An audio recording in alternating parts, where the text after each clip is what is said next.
to hit.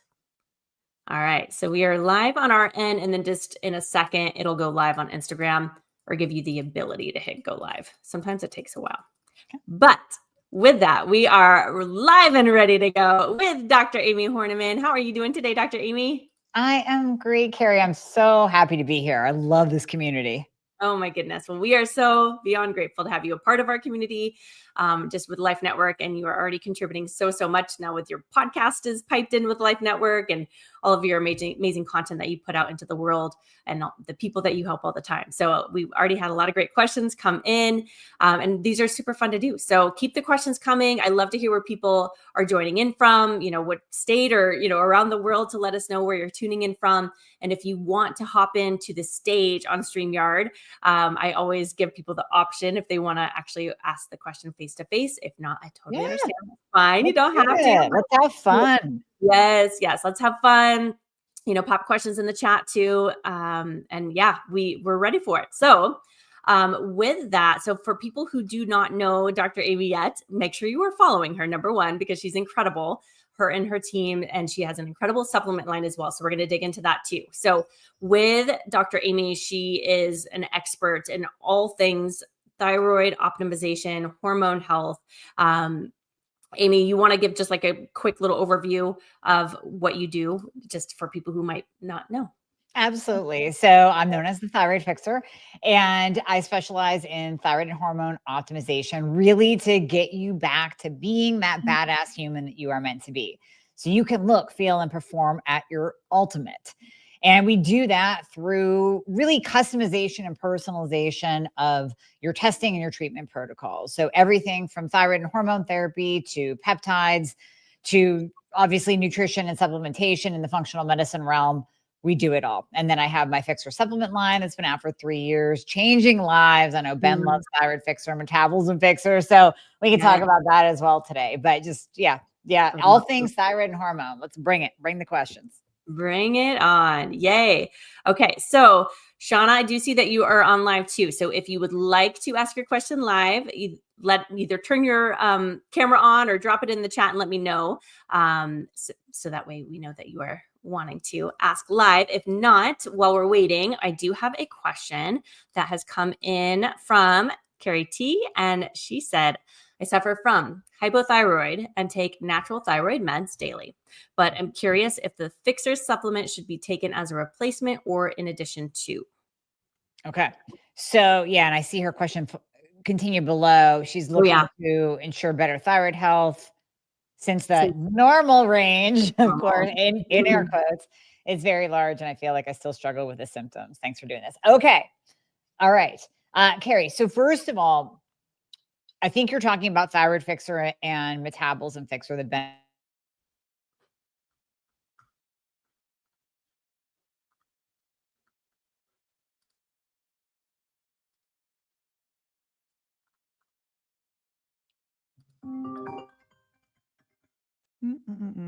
There we go. Yeah, we just lost you. I don't know if it's me or you.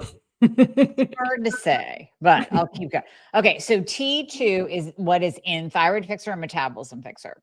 And T2 is a thyroid hormone, but it's available over the counter, so you don't have to beg your doctor for it.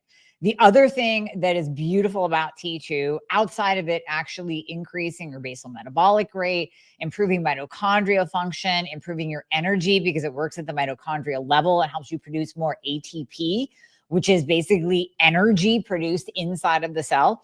And that provides really nice, steady energy through the day. So even if you are on natural thyroid medication and you're just feeling like, I'm still gaining weight, I'm not losing, even though I'm doing all the things, I'm still really sluggish in the morning or the afternoon, that is absolutely when you would add in either Thyroid Fixer or Metabolism Fixer. That's totally your preference. Thyroid Fixer is in capsule form. Metabolism Fixer is like a yummy powder that you can throw in your water and drink throughout the day. Metabolism Fixer also has suppressant in it that's going to help with any food noise, cravings, sugar and carbohydrate cravings, ravenous appetite. So if you need help in that area, that I would point you toward Metabolism Fixer. Right. Totally safe to do those with your thyroid medication. It's only going to help your symptoms. Okay, very cool. So the metabolism fixer is kind of like a more of a natural GLP-1 in a way. Yeah. You would say a healthier one without Exactly. the. Yeah, we always say better than Ozempic, right? Yeah. I know we have some of your videos about that in the network, so people could, watch some of those to learn a little bit more, but just without all of the side effects, right? Exactly. Yeah. Okay. So that is really good. Next one is coming in. Oops, that's not it. Sorry. From Julie, thank you for being with us. What do you recommend for postmenopausal support? Is there an age or point at which you recommend weaning off hormone therapy to eventually discontinue it? No, absolutely not, girl. You're going to take this for the rest of your life, just like I am. Mm.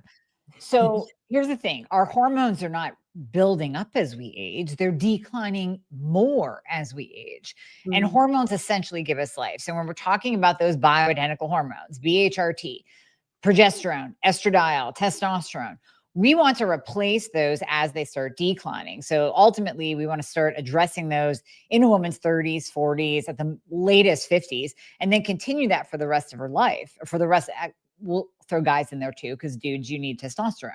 Right. So we want to bring in those hormones and rebuild your hormonal profile, because we know that optimal estradiol lowers your risk of Alzheimer's by 69%. Progesterone and estrogen both protect you against osteoporosis. Testosterone protects you against cardiovascular disease. So you're talking about major diseases of aging, and the hormones coming in being a protective layer. So why? If you are feeling good, looking good, you're controlling your weight, you have nice thick hair, not see-through old lady hair where it all starts falling out, you can see the scalp. Yeah. Wrinkles, bone degeneration, loss of muscle, loss of libido, vaginal dryness, diagnosed with osteoporosis and osteopenia. Why would you want that? That's a horrible sentence, right? So how we avoid that is by staying on hormones and keeping those hormone levels optimal. Okay. Yeah. That's good. Because why would you want that the other way around? Yeah. When you put it that way, the see-through hair and the falling out hair, it's like, yeah, nobody Well, wants yeah, that. and this is the question I get all the time, and it's like, okay, so you feel good now. So all of a sudden, what, at the age of 65, I'm just going to stop hormones and just feel like crap till the day I die. That doesn't even make sense. Yeah. And unfortunately, a lot of people do just succumb to that, right? Or that's just their mental outlook on it. They're like, this is just the way it is. That's what happens when you get old. Yeah, that's why we're screaming from the rooftops every chance Yeah. we get, that it doesn't have to be that way. Right. And then there was like the old way of thinking, with hormone replacement and, like don't do it and all the negative side effects of it. So like you said, like re-educating people on the importance of it right now is because there is still that old mindset that people have. So Yes, exactly. yeah. Okay.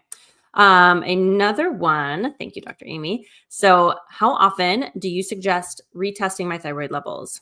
What else lab tests that outside the normal typical for thyroid health should you monitor to ensure ongoing health? And then it says, what are some of the early warning signs and symptoms of thyroid dysfunction that I should watch for? So there's a handful of questions there. Okay, that's all right. We're going to break that down. Okay, so how often do you suggest retesting my thyroid levels? So first, let's kind of combine that first one and the second one together.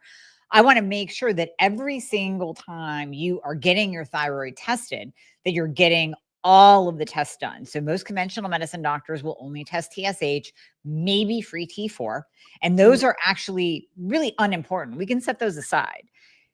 The most important thyroid lab test that you can get, free T3, reverse T3, and then the TPO and the TGA antibodies that test for Hashimoto's. Now, I like to see those done every single time, because if they start to go up and down, we want to know that gives us insight as to looking deeper into your body as to what's driving those antibodies. But free T3 and reverse T3 are key, because that tells us how much of the active thyroid hormone, T3, is in your body ready to be taken up by the cells. Every cell in your body has a receptor site on it for T3, not T4. So we're testing free T4, and it's like, well, why? That has to convert and become T3. It has to become free T3 in order for it to get to your cell, to give you a metabolism, to light up your brain, to help you poop every day, to strengthen your nails, all of it. Okay. So unless we know how much active thyroid hormone you have in your body, we really know nothing. Then we want to look at reverse T3. Reverse T3, that's your anti-thyroid hormone. That's I always use the analogy of a bouncer at the club. So that is your bouncer outside of your cell door. That cell that has a receptor site on it for T3, it's looking for the T3 in your system. It wants it so badly to attach to the receptor site. But reverse T3, if it's too high, it's going to block that cell. And it's going to say to T3, I'm sorry, you can't get in tonight. Like a bouncer. Nope, you're not getting in the club tonight. Sorry. Moving on. Go. Moving on. So if your reverse T3 is too high, that gives you a really good indication that your body is in survival mode. We actually call it human dormancy syndrome. It's like you're a hibernating bear. So you absolutely need to know what your reverse T3 is. And we need to address that. So that's part 2 of that question, all the tests. How often really kind of depends on where you're at in your journey. So when we're working with patients, we'll do, in the beginning, we'll test more often because we're staying on top of things and we're looking at these markers and adjusting medication as we go. Once someone gets to optimal, that's where we can start spacing it out a little bit more. So instead of going maybe every 2 to 3 months, now we'll say, okay, let's recheck every 6 months. But by all means, if you start to experience symptoms, you start to go backwards, we retest sooner. All day long, we will retest sooner. Early warning signs of hypothyroidism, or even just signs that you are not being treated properly with your thyroid condition, that's going to be the big symptoms. I always say that your symptoms are like gifts given to you by your body. Yeah. And these symptoms are kind of like waving a flag going, hey, can somebody please pay attention? Because there's something not right inside. There's something that needs to be addressed. So gaining weight, inability to lose weight, fatigue, hair loss, the loss of the outer corners of your eyebrow, cold intolerance, heat intolerance, constipation, joint pain, frozen shoulder, dry skin. I mean, the list goes on because the thyroid is the master gland, right? Yeah. Yeah. God. The outside of the eye, I had heard that a long time ago. I forgot about that. Like, what does that mean and signify? This is so interesting. Yeah, it's how the thyroid presents itself. It's women start to, some women will lose their entire eyebrow, but really, really common is that outer corner that just like almost fades away to nothing. Oh my gosh. You probably like see people in your everyday life at the grocery store. They're like, hey, I can help you with that. Oh yeah. And the swollen neck too. Like sometimes I'll look at people's neck and there's this like round, almost like a fat pad going across their neck and it's swollen. I've seen that too. I'll be like, yeah, you have a thyroid problem.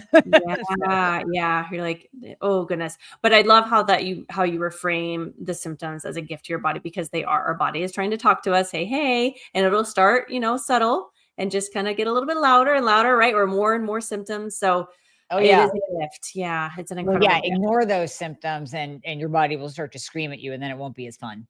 Yeah. No. And then, like you said, then it's a little bit more of an uphill battle. So that's why it's better to start on the earlier side instead of having to reverse all of it. So starting on the earlier side. And I do like the advice, how you said, in the beginning stages, testing 2 to 3 months. And that does seem like a lot, but at the same time, you really got to know what's happening with your body and then listening to your body. And then you can kind of push it out a little bit more as you start to get better and pay attention. So exactly.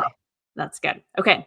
Another one. Actually, I first, before we do this one, I want to see. So Shauna did have a question come in. Shauna, if you would like to ask on the stage, you can ask. If not, oh, there you are. Hi, beautiful Shauna. Hi.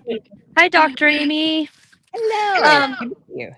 So I do have a question as far as the follow-up, the blood test. Real quick, I did just get a blood test done. Is it a specific blood test that tests your T3, T4?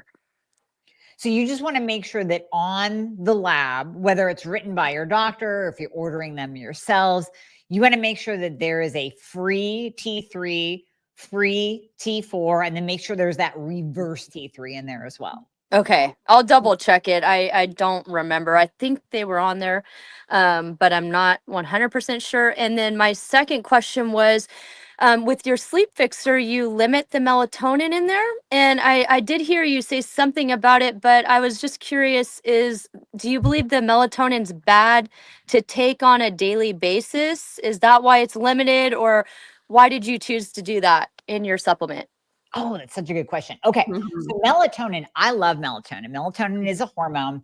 And I have asked all of the experts I know in the world of melatonin, and every single one of them say melatonin does not produce a negative feedback loop, meaning when we take melatonin, it is not shutting down our own production of melatonin. Okay. So many people will take higher doses of melatonin. I can take 100 milligrams of melatonin and not feel hungover the next morning. Whereas if you took it, you might be like, holy cow, I can't even get up. When I was designing Sleep Fixer, I've worked with enough patients that I know that there are a lot of people out there that are sensitive to the 3 to 5 milligrams of melatonin in products, and that they've tried it and they get too groggy. They have debilitating nightmares. They just don't feel good on it.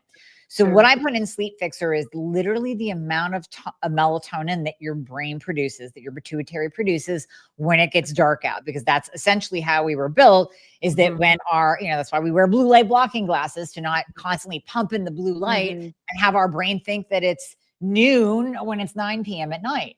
So that same melatonin production that your brain makes when it gets dark, that's what I put in melatonin. So even melatonin sensitive people can tolerate Sleep Fixer because it's the smallest amount. It mimics what your brain produces.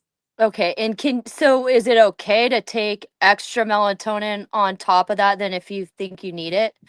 Sure, absolutely. Like I love stacking. I'll stack extra magnesium, maybe extra melatonin, throw on some progesterone. Like that's a beautiful sleep stack. Okay. That's awesome. Thank you. You're welcome. Thank you, Shauna. Good to see you. Yeah. Good to see you. Awesome. That's really, really good. A lot of people have questions about melatonin all the time. So thank you for clearing that up. Super helpful. Okay. So we kind of did talk about this already, and I think you probably answered this one. Is there anything else that we need to know about like full thyroid picture lab markers? Yeah, you just want to make sure that you get them all done. I have seen, and I've even seen this in functional medicine and integrative medicine, people coming to the practice with labs done by somebody else and reverse T3 is missing, or one of the 2 antibodies are missing, and you need both antibodies. I think that's one of the latest podcasts that you can find in Life Network, is explaining what is Hashimoto's versus hypothyroidism and what do these antibodies mean. So I break down what TPO and the TGA antibodies mean. But I talk about the importance of testing both of them. You don't want to just test one, you want to test both. Now, when we're looking at the thyroid, it's always good to add in all of the other components that play a role. So let's say we have a new patient come to the practice. We're going to test, obviously, full thyroid. We're also going to test a CBC and a CMP. Those are your standard panels, comprehensive metabolic and complete blood count.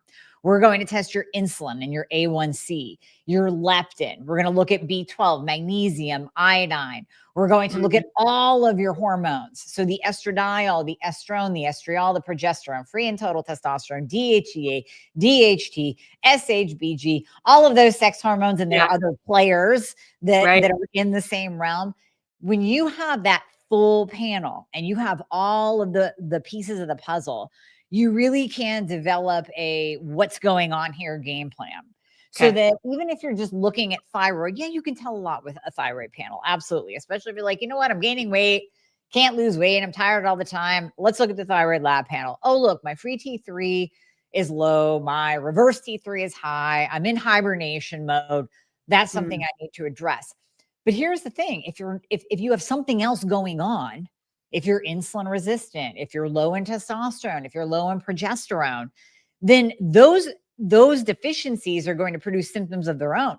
So you might start treating the thyroid and go, well, wait a minute, I'm not feeling any better. What the heck's going on? Well, because nobody addressed all of these markers over here that are low and need some love. So it really is about, test the whole thyroid, but make sure you're looking at all the different components that apply to your symptoms, your gifts that your body's giving you. Yes. Because we really want to get to the root cause of what's driving each one of those symptoms. So good. Okay. So is that something that people could get done through you or just through the regular doctor? Well, both. So if someone becomes a patient, wants to work with us all day long, that's what we order. Right out of the gate, that's what we order. Perfect. But then, of course, you can go to your doctor and request these. Now, I do have a rule. If your doctor says no to testing, it is time to get a new doctor, because it is no money out of their pocket to write you a lab order to look inside of you to get the full picture. If your doctor doesn't want to know all of your data to solve your problem, how are they going to help you? Really? I mean, Yeah. They're just like throwing darts in the wind. It's like nothing to aim at, right? So that's what the labs give. It's like a full picture inside what's happening. So that's good. exactly. Oh my goodness. I want to bring it back to iodine as well, because I know you speak about iodine a lot. Is that something that most women are pretty low on, and that's pretty helpful to add on? Most of us are low in iodine. Iodine is one of those elements that it's needed by every cell in the body. So every single cell in your body needs iodine. Your thyroid needs iodine to produce thyroid hormone. Your thyroid needs iodine to convert that inactive thyroid hormone T4 to the active thyroid hormone T3. Low iodine is one of the biggest contributors of elevated reverse T3, or the hibernation hormone. So low in iodine, you're more likely to go into hibernation or human dormancy. And then we look at outside of the thyroid, our breasts need iodine. Fibrocystic breast disease, big tie to low iodine. Fibroids in your uterus, uterine fibroids, cysts on your ovaries, huge tie-in to iodine. So I know, so controversial out there, Carrie. It's so controversial. There are so many people that say, don't take iodine, don't take iodine. Listen, if you are hyperthyroid, or if you have Graves' disease, you still need iodine, but you probably need just like a little baby dose. We don't want to use too much on you. But that's a very rare component of the population. Most of the time we're looking at hypothyroidism and Hashimoto's. Yeah. And listen, I'm just going by basic physiology. Every cell in the body needs iodine. Now, there's one more layer to this too. So on the periodic table, and this is where I always go to common sense and science. So if you really want to dive into that question of iodine, I want you to use common sense and I want you to use science. So we're going all the way back to 7th grade here. Periodic table of elements. We look, we see iodine, we see bromide or bromine, chlorine or chloride, fluorine or fluoride. And they're all halogens. Now, in our body, remember I said every single cell has a receptor site on it for iodine. If you are low in iodine, then the fluoride, the chlorine, and the bromide that we are all exposed to every single day, unless you live in a bubble in a rainforest, and then you're probably not on this call because you don't have Wi-Fi. That is the only point in time that you may not have been exposed to chlorine, fluoride, and bromide. So those toxic halogens that are detrimental to your thyroid function, in addition to being carcinogenic and being detrimental to your whole body, the only way that you can knock off those halogens from a cell is by adequate intake of iodine. It competes at that cell level. If you do not have enough iodine, those toxic halogens will attach to the cell. Period. End of story. You can't argue that. Wow. It makes sense. Yeah. The way that you broke that down. Thank you. Because I did not do good in science class, but I would have learned from you. So that's good. So Shauna had a piggyback question. Which iodine is best then, would you say?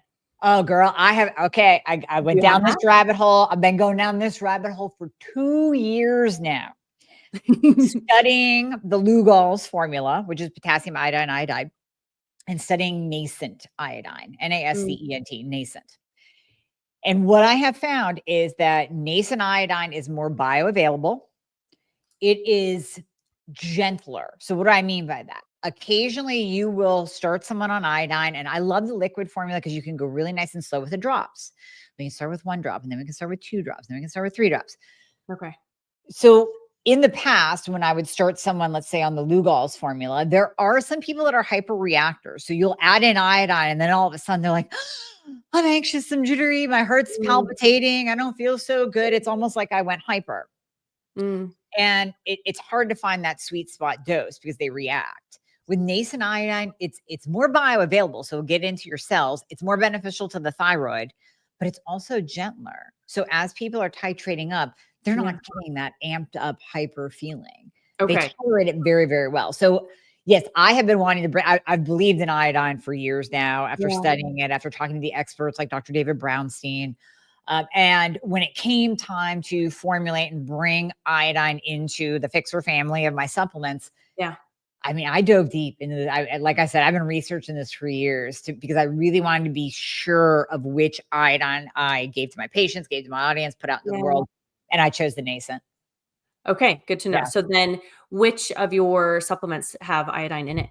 Iodine Fixer. The Bam. iodine. Simple Okay, as that. Yeah. how much iodine is in that one?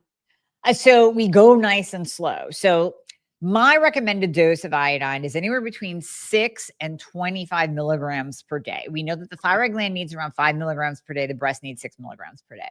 And then every other cell in the body needs some love.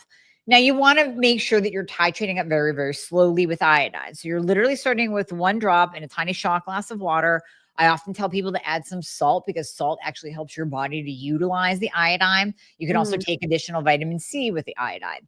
And then we go up by 2 drops. Then we go up by 3 drops. Then we go up by 4 drops. So you're going up in the dose very, very slowly to assess your tolerance level.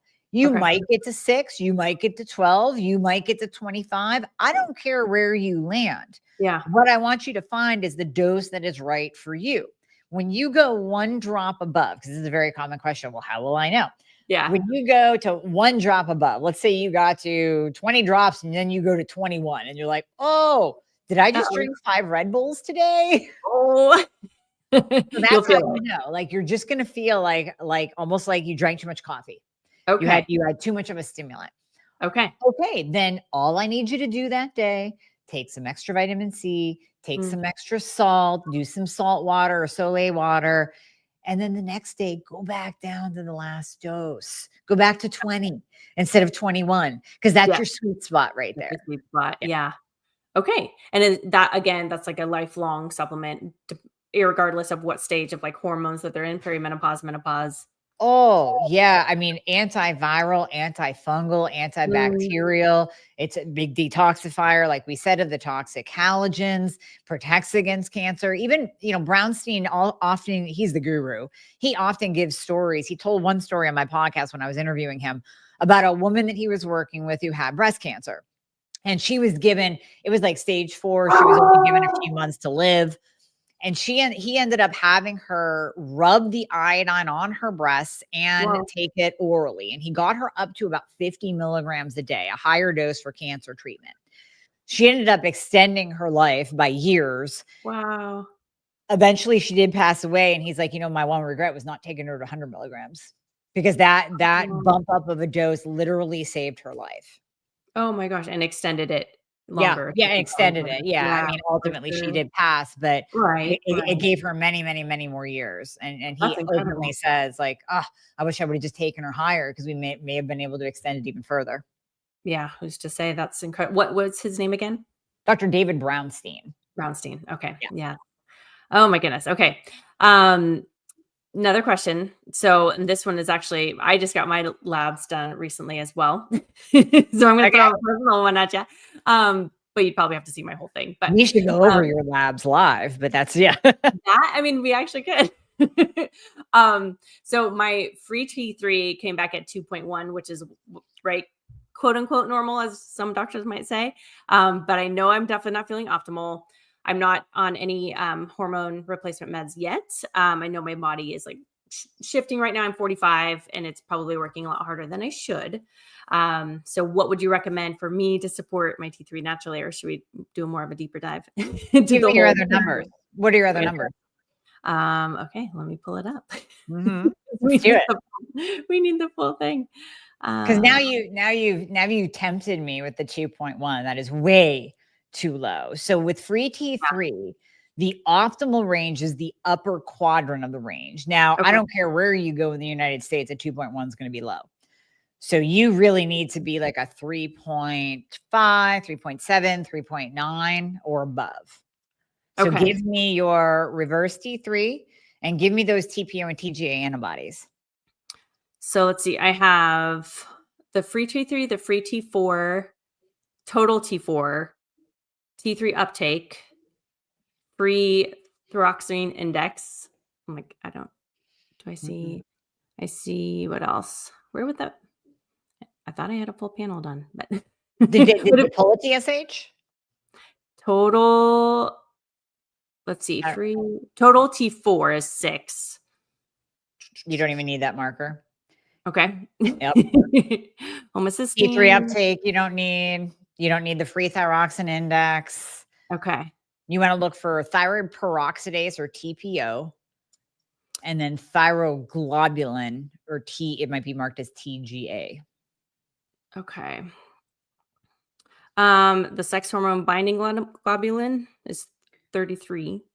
No, that's really good, but that's more for your sex hormones. Okay. It will bind to T3 as well. So with sex hormone binding globulin, just for anyone listening, as you continue to look for those labs, SHBG is like a sticky train that delivers your hormones to the different cell receptor sites. So we really wanted between a 60 and an 80. I kept seeing elevated SHBG in my practice, so I actually made an SHBG fixer, because when your SHBG is above an 80, what ends up happening is your testosterone, your estradiol, and your T3 get stuck on that train. Like the train is almost too sticky. So it's going around to the different stops, but the hormones can't get off at their stop to do the work that they're supposed to do. They just stay on the train because it's too sticky. So we want to lower the stickiness of the train. Your train is not sticky. You're good to go. Okay. That's good to know. Did you say aluminum globulin ratio? No, thyroglobulin. Thyroglobulin. I can't say any of these words. We need to do a full thyroid panel on Carrie. Yeah, because she doesn't have all the markers. Yeah. What's TIBC? What does that stand for? That's on your iron panel. Iron. Okay. Yep. Homocysteine is 12. I'm like, no. That's high, but we'll talk about that offline. Yeah. I don't like that. That has nothing to do with your thyroid, but yeah, that's okay. Estradiol 44, progesterone 1.9, testosterone 17.3. Okay. So your testosterone is very, very low. When in these labs, like where were you in your cycle? What day? Right before it started. So like a week before, like 4 days before. Okay. So are you every 28 days? No, it's very irregular, probably like 30 to 40. Okay. So this is and this is a great conversation actually, because we're going to give nuggets to the people on this. Number one, if you're a woman cycling, you want to test days 19 to 22 of your cycle. Outside of that window, we can't go by your estradiol anymore, because as you get closer to having your cycle, the hormones are going to change. Progesterone's going to go down. So, testosterone though, that was what, 17 you said? Yeah. Okay. So total testosterone optimal for a woman is 50 or above. You are way far away. Like your testosterone is that of usually what I see in a woman who's like 50 or 55, like postmenopausal. So your testosterone, but it does make sense though, because progesterone really is the first hormone to go. And that we can see decline in a woman's 30s, followed by testosterone, followed ultimately by your estrogen, which puts you into menopause. So yes, we will see women in their 40s for sure with lower testosterone levels, but for this level, absolutely add in hormone fixer, hands down, right now, add that in. It will change your body composition. You'll feel stronger at the gym. You're going to start to see your muscles kind of take more shape. Yeah. It'll most likely help you with libido. It'll help you with energy, brain function, fat loss, all of that. So we got to get your testosterone level up. And then what I would do is I would take hormone fixer for about 3 months and let's retest you. If that raises you above a 50, boom, we're good. If it doesn't, that's when we have to start talking about testosterone replacement. Gotcha. Okay. That's good advice. So I will be ordering that next, the hormone fixer, and then like with me, I do work out like 5-6 times a week. And, at 45, I definitely notice things slow down, like with my metabolism, things, stick around a little bit longer, but then also just like the amount of that I do work out, you would think that it would show a little bit more. Well, I got to tell you, I am on testosterone replacement. Okay. And I take testosterone cypionate injectable 10 milligrams a week. And I still take my hormone fixer every day, because I notice a huge difference when I'm working out. If I don't take my hormone fixer, those days where you're like, okay, I'm going to bang out some push-ups, right? You drop down and then you're like, 3. Ah, man, that's hard. Whereas on a day where I'm taking hormone fixer, I'm like 9, 10, 11, 12. Okay. Woo, this is easy. So Okay. I can almost judge my strength by the amount of push-ups I can do in a day, but I totally notice a difference Okay. when I take it versus when I don't. That's good. And I take that from you because you were like a former bodybuilder or something, weren't you? Like back in the day, or like Oh stage? yeah, I used to compete. Yeah, figure. I don't want to say bodybuilding because I didn't look Figure. like a dude, but yeah, That's a figure. different one. Yeah. The bikini one. The bikini one, right. The one where you just eat chicken and broccoli all The day more long. girly one, right? Okay. So then this one kind of piggybacks off of that. From Instagram, Marlene says, my levels are good. I'm on progesterone and testosterone. Work out 5 times a week with heavy weights. Cannot lose weight. Okay. So when you say your levels are good, right? So this is a whole conversation, Marlene. So there is normal, good, okay, and then there's optimal. So in functional medicine, we go by optimal. So real quick lesson. That standard lab value range that you see on your lab, just like you said, Carrie, well, it's in the normal range, but your free T3 is so low. I mean, you're like 1 point away from being actually flagged low in the standard lab value range. Okay. That standard lab value range was taken from groups of sick people in a hospital. That's how they got it. Where functional medicine comes in and like, no, we don't want to test the overweight, diabetic, cancer-prone heart disease patient. We want to test the 70-year-old that's skiing down the side of a mountain. We want to test that badass 55-year-old that's throwing weights around in the gym, real strong, awesome. So that's where functional medicine comes in and gets a more narrow, optimal range. So Marlene, I would say it would be very, very interesting to see your full thyroid panel, your insulin, your leptin, and all of your hormones. I love that you're on progesterone and testosterone. I love that. So most likely your progesterone and testosterone, if they are dosed appropriately, are doing really well for you. But then you have to go over and you have to look at the master gland, the thyroid, and make sure that all of those levels are optimal, not just normal, not just good, optimal. 100%. And that's the thing, because like you said, the way they quote unquote normal, and that's, we want to be optimal. We don't want to have the see-through hair. We do want to feel good. And I want to play with my grandkids one day, at a long ways off, but so have that energy and not just sit around. So, okay, that's good. I love that follow-up. My DHEA came back at 327. I'm not supplementing. Does that mean chronic stress response? Is that something stress? Okay. All day. Anytime I see someone with an elevated DHEA and they are not taking it, and really comb through your products, make sure it's not hidden in one of them. But many people do this and they're like, no, swear to God, I'm not taking it at all. And then I go, okay, it's stress. That's a stress response. Interesting. So how would you help somebody with that? Well, you got to find the root. Like what is causing your stress? Is it that you are doing OMAD fasting and that behavior is a stressor on your body? Or are you under chronic stress of something that needs to be addressed? Or do you have mold in your house and that's producing a stressor? So there, when we talk about the stress bucket, there are so many things that fill that, from toxins to emotional stress, psychological stress, physical, all of it. Okay. So find the root cause first, right? And evaluate. And a lot of stress, not a lot, but some stressors are good, right? Like we intentionally do the cold plunge to add a hormetic stressor, right? Exactly. So we can become more resilient and more adaptive. So, right. Okay. Exactly. But yes, it could be many, many, many things that could be happening. Like mold too. Never good.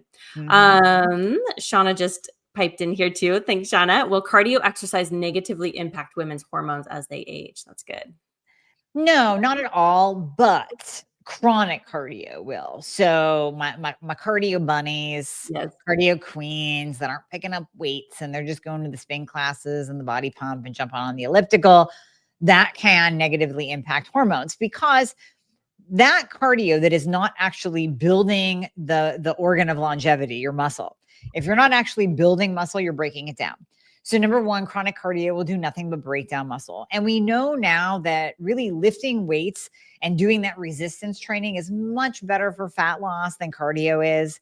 Cardiovascular training, which you can get into a cardiovascular training mode from lifting heavy weights, from throwing in occasional HIIT exercises. The Carol bike, Ben and I both love that, because that's a very fast 5 to 10 minute cardiovascular workout where you're not burning away your muscle and you're not causing that kind of stress on your body that's going to raise your cortisol, which will then raise your blood glucose. That elevated cortisol will have a negative impact on your thyroid.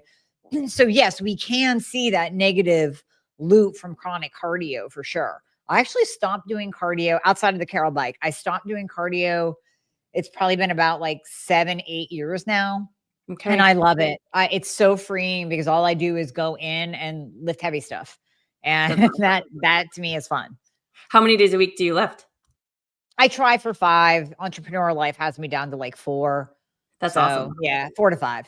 That's really good. So the Carol bike gets to the point where it's like heart healthy, lung healthy for you. So you get that cardio benefit that we need without taxing with adding more stress.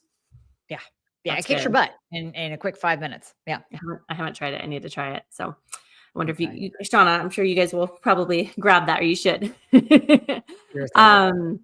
Marlene did say what her quote unquote normal things were. So she said, what is optimal? She said reverse T3 is 9.9. TAD 1. Got it. Okay. So Marlene, your free T3 is a little bit on the low side at a 3.1. If you got this done at a Quest or a LabCorp, that upper range is going to be closer to like a 4.4. So your free T3 really should be a little bit higher. Your reverse is good because it's below a 12, but that free T3 we want in that upper quadrant of the range. So I would also be very curious as to if you are showing any signs of antibodies under the thyroid peroxidase or thyroglobulin, because any antibody is an antibody. Any antibody means that you have a soldier that's attacking your thyroid. So I really want you to get those tested as well to get that full picture. Okay. That's good. Really good advice. And work with Dr. Amie. Or at least, Marlene, throw in thyroid fixer because that's going to bump your metabolism. So while you're doing that beautiful hormone replacement that you're doing, throw in thyroid fixer as well, because T2 is going to increase your basal metabolic rate. Okay, that's good. And like she said, she's working out already, I think 5 times a week. You're doing all the things. Yeah, she is. Okay, that's good advice. So I want to be super mindful of your time, Dr. Amie. One more. We'll do one more question. Yeah. Okay. What is your go-to starter stack for women with thyroid and hormone struggles? Okay, so starter stack meaning supplements, or so I'll throw in both. So number one, if you're struggling with thyroid and hormones, my gosh, let's replace those thyroid and hormones. There's only supplements are amazing. And I have my list of what I call the no duh supplements. Literally, I call it that, meaning like, duh, of course you're going to take them every day. Yeah. So these are my no duh supplements, the ones that I take every day. That's your vitamin D, magnesium, iodine, and black cumin seed oil. So I put black cumin seed in my Hashimoto's fixer.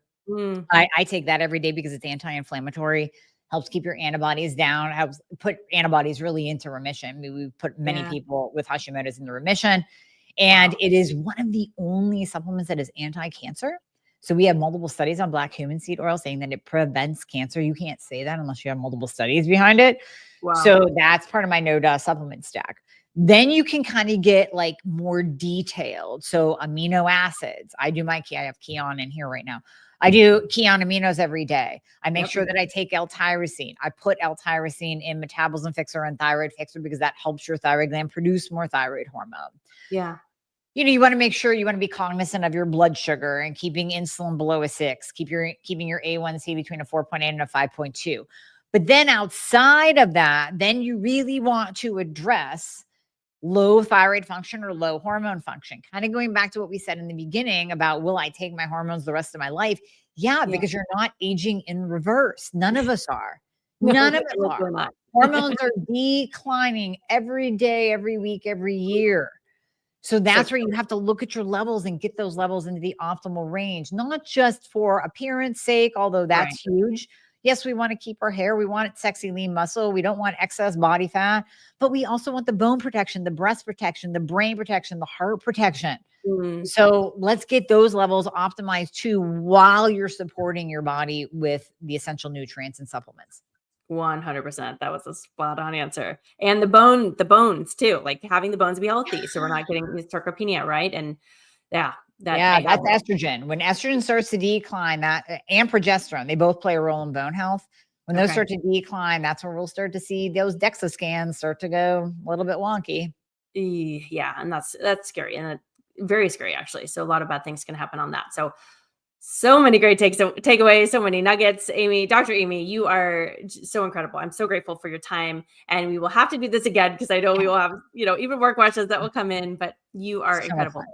We gotta Thank do you. this Thank you, again. thank you. Yeah. Oh yes, let's do it. And yeah, I have to get the hormone fixer from you. I'm going to get that one, and maybe get a little bit more labs done myself. So Few more labs. Yeah. yeah. Yay. Well, thank you so much, Dr. Amie, for your time. Thank you, everybody, for joining us. If you did not get a chance to ask your question, head on over to Life Network and drop it in. We have a whole forum thread right now going, so you can drop it in there, and we can try to get to those later on or save them for the next time. So Yeah. thank you I'll guys be in for there joining checking. me. Thank you so much. Yes. Thank you. Bye, guys. Bye.